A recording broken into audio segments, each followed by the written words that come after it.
Namun seorang muslim kan dituntut untuk belajar, untuk mengkaji. Apa benar seremeh itu kita boleh memilih? Setiap ada perselisihan kita boleh memilih. Ada khilaf nih di antara para ulama, ente milih yang mana? Ya ana milih yang enak lah. Apa boleh seperti itu? Atau kita sebagai seorang hamba harus hati-hati? Ternyata tidak semua khilaf. Laisa kullu khilafin mu'tabar illa khilafun fihi hadzun minan nazar. Tidak semua perselisihan itu bisa diterima kecuali khilaf yang memang ada ruang untuk beda pendapat di situ. Apakah musik ini termasuk yang ada ruang untuk khilaf pendapat? Itulah yang kemudian ana mengkajinya. Ana belajar. Karena kita di pesantren, kita dididik untuk bisa baca kitab. Ternyata perselisihan itu tidak bisa diterima. Kenapa? Imam yang 4. Kita bicara imam yang 4. Siapa yang bisa menyebutkan imam yang 4 bersama tanggal matinya?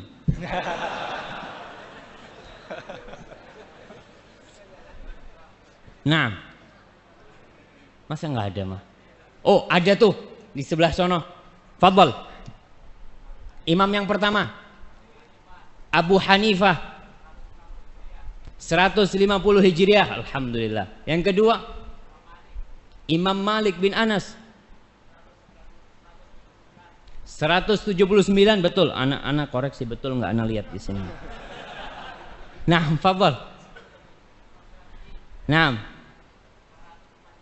204 Hijriah Imam Ahmad 241 Hijriah, Masya Allah. Kasih double, dua hadiah, double hadiah minimal, Masya Allah. Satunya buku lah, kasih buku nggak apa-apa. Masya Allah, Masya Allah. Nah, itu imam yang 4. Dari mulai Abu Hanifah 150. Pada 150 Hijriah itu lahir Imam Syafi'i. Beliau lahir tahun 80 Hijriah, Imam Abu Hanifah. Meninggal 150. Pas meninggalnya Abu Hanifah, lahirlah Imam Syafi'i. Maka dikatakan matal imam wa wulidal imam. Meninggal seorang imam dan dilahirkan kembali seorang imam. Itu Imam Syafi'i rahimahullah ta'ala. Kemudian Imam Malik 179. Kemudian Imam Syafi'i 204 dan Imam Ahmad 241. Subhanallah. Itu imam yang 4 berpendapat haram. Saya ngomong mau milih madhab yang mana anak ini? Kalau 4-nya haram, ada madhab lain kata dia. Madhab Zahiri itu ngomong halal. Ibnu Hazm. Ibnu Hazm nih.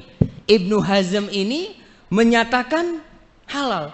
Coba kita lihat kapan Ibnu Hazm lahir dan kapan imam yang terakhir meninggal. Siapa yang tahu Ibnu Hazm itu lahir kapan? Ada yang tahu? Ana harus nyontek juga jemaah. Ibnu Hazm ini beliau dilahirkan tahun 384 Hijriah. Imam yang terakhir meninggal kapan? 241. Jadi 143 tahun ya. Betul. 143 tahun kemudian lahir Ibnu Hazm. Dia meninggal tahun 456. Jadi perbandingan meninggalnya dengan meninggalnya Imam Ahmad 200 tahun kira-kira. Ibnu Hazm ini berpendapat bahwasanya musik itu halal. Ana ngomong kira-kira bisa diterima enggak ya? Kalau ana mau ikut hawa nafsu ana waktu itu, ana akan ikut Ibnu Hazm. Tapi setelah dipikir-pikir, masa imam yang 4 nih salah? Kemudian satu imam nih benar. Pendapat dia itu ternyata mendhaifkan semua hadis.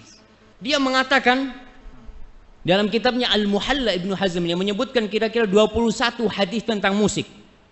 Kemudian dia mengatakan, kata dia, tunggu nih, mana perkataan Ibnu Hazm? Kullu ma ruwiya fiha batilun maudhu. Semua hadis yang diriwayatkan tentang musik ini adalah batil, nggak benar dan palsu. Kok bisa? Masa imam yang 4 nerima hadis palsu sama hadis batil? Ana jadi bingung, kayaknya enggak.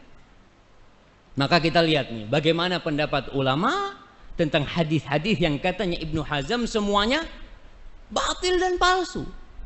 Ternyata Ibnu Hazm ini seorang alim ulama yang besar, yang senior, tapi dia bukan ahli hadis. Sosok ahli hadis yang lebih dari beliau, Imam Bukhari umpamanya. Imam Bukhari mensahihkan hadisnya. Ibnu Hibban, pengarang kitab Sahih Ibnu Hibban, mensahihkan hadisnya. Maka ana ngomong, sepertinya harus dikaji lebih dalam lagi. Apakah benar yang katanya Ibnu Hazm itu semua hadis tentang musik itu batil dan palsu? Kalaupun ada yang sahih, ya nggak sorry gitu kan, nggak ada penyebutan musik itu nggak ada. Maka di sini kita tidak akan merendahkan Ibnu Hazm. Ibnu Hazm adalah sosok ulama senior, dan ketika kita mengkoreksi pendapat Ibnu Hazm, kita tidak mengkoreksi pendapat itu dengan pendapat kita. Siapa ente gitu loh, baru jadi ustadz udah berani jelek-jelekan Ibnu Hazm. Lah, ma'adzallah kita menjelek-jelekan Ibnu Hazm. Kita berbicara tentang agama nih. Kita membandingkan antara pendapat yang mengatakan halal dan haram. Bukan masalah makruh ini. Antara satu di ujung neraka, yang satu juga di ujung neraka. Yang mengatakan haram berarti dia, ya sudah, yang melakukannya bisa masuk neraka. Yang mengatakan halal, kalau ternyata dia menghalalkan yang haram, maka dia juga berbahaya urusannya ketika menghalalkan yang haram. Ibnu Hazm adalah ulama senior, beliau memiliki buku-buku yang banyak sekali, tapi tetap buat ana Abu Hanifah, Imam Malik, Imam Syafi'i, dan Imam Ahmad bin Hanbal, beliau lebih agung buat ana. Kita ini orang awam mau ikut siapa? Orang awam kan biasanya taklid kan ya, ikut-ikutan. Kita mau Ustaz, ana ini nggak tahu dalil Ustaz. Cobalah ana kepingin tahu siapa sih yang berpendapat ini. Imam Syafi'i, alhamdulillah, udah ana ikut Imam Syafi'i. Nggak apa-apa, karena kita mungkin nggak bisa untuk mengkaji dalil. Tapi dilihat antara imam-imam itu mana yang lebih bertakwa, mana yang lebih berilmu dalam permasalahan yang sedang diperdebatkan itu. Nah, jangan dulu. Semua ulama setelah Ibnu Hazm taklid Ibnu Hazm. Semua ulama. Ulama mutaakhirin yang ada sekarang dari ulama-ulama Azhar ya. Mereka itu hanya menyambung perkataannya Ibnu Hazm, menguatkan perkataannya Ibnu Hazm. Karena imam sampai disebutkan imam yang menghalalkan musik itu Ibnu Hazm. Jadi semuanya itu jadi akarnya Ibnu Hazm. Nggak ada. Yusuf Qaradawi. Gimana? Yusuf Qaradawi juga. Iya, umpamanya Syekh Yusuf Qaradawi, Abu Zahra, ulama Mesir, kemudian Muhammad Al-Ghazali, ulama Mesir, yang di buku-buku mereka menyebutkan bahwasanya musik itu halal selama tidak membuat orang itu lalai gitu ya. Itu halal. Siapa imam mereka? Ibnu Hazm. Jadi pokoknya ini di Ibnu Hazm. Kalau kita bisa mengkaji pendapatnya Ibnu Hazm, selesai semuanya. Selesai semuanya. Karena ada di pokoknya ini. Bagaimana pendapat Ibnu Hazm itu? Dia mengatakan itu tadi. Semua. Syekh Albani mengatakan hadis dhaif, kalau semuanya dhaif, kalau banyak itu bisa jadi hasan. Hadisnya banyak sekali, nggak ada tuh, batil. Maka kita lihat bagaimana ya pendapat-pendapat ulama hadis tentang hadis-hadis musik itu. Gitu kiranya. Nah, tadi Ustaz mengatakan dan Ustaz belum menyebutkan hadis-hadis yang sahih yang mungkin bisa Ustaz utarakan, dan mungkin siapa saja yang hadis-hadis yang sahih tadi yang mensahihkannya, mungkin juga ulama-ulama sekarang ataupun yang terdahulu. Nah, ya kalau bicara hadisnya sudah disampaikan Ustaz Ahmad Zainuddin waktu itu. La ya'tiyanna aqwamun yastahilluna al-hirra wal harira wal khamra wal ma'azifa. Akan datang suatu masa yang orang-orang itu menghalalkan zina. Na'udzubillah, nih penghalalan zina sekarang kita lihat tampak sekali. Dan antum bisa bayangkan WTS sudah habis dari bumi Indonesia. WTS sudah nggak ada lagi. Yang ada apa? Wanita Harapan. Hah?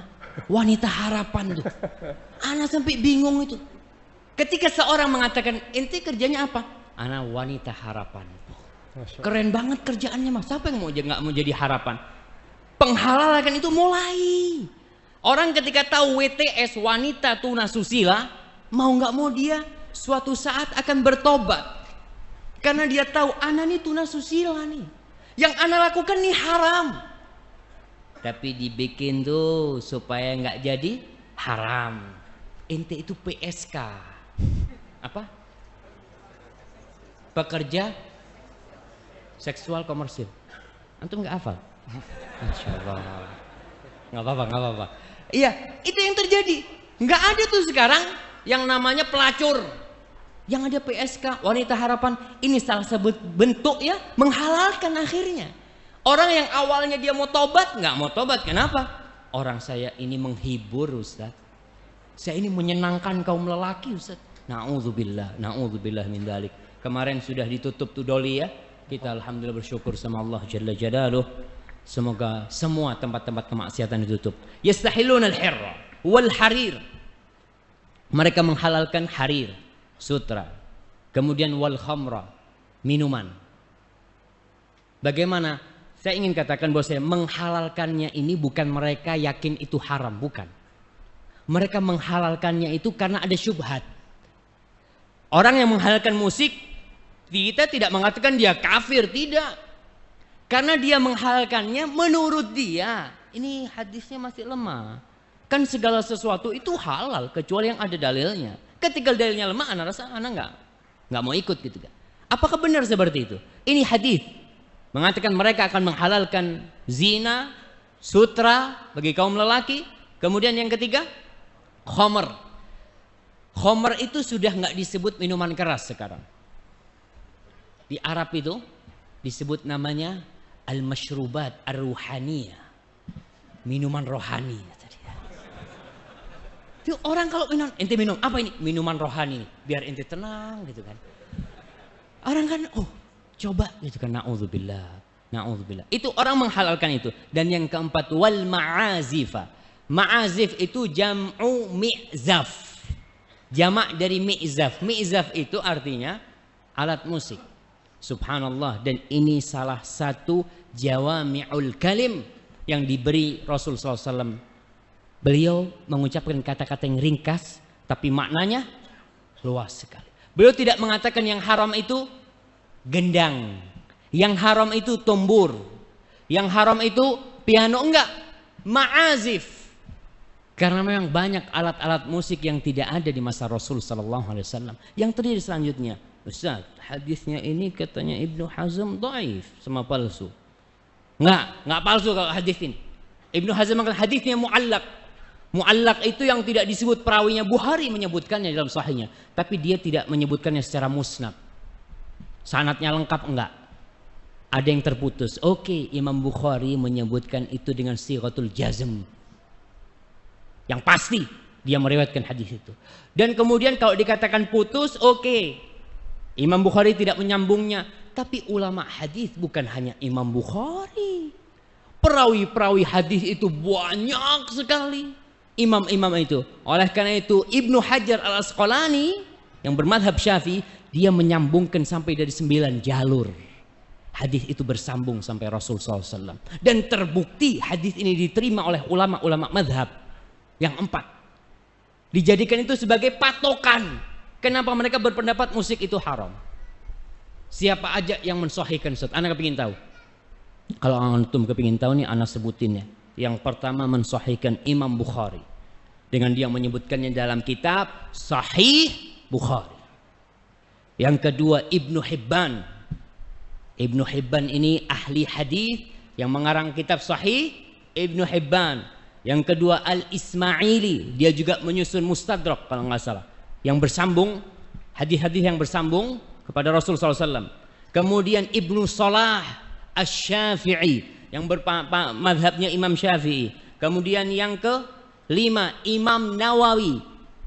Imam Nawawi pengarang Majmu' Syarah Muhadzab, pengarang Riyadhus Shalihin, pengarang kitab Al-Adhkar, penyusun kitab Al-Arba'in An-Nawawiyah, beliau mensahihkan hadis ini.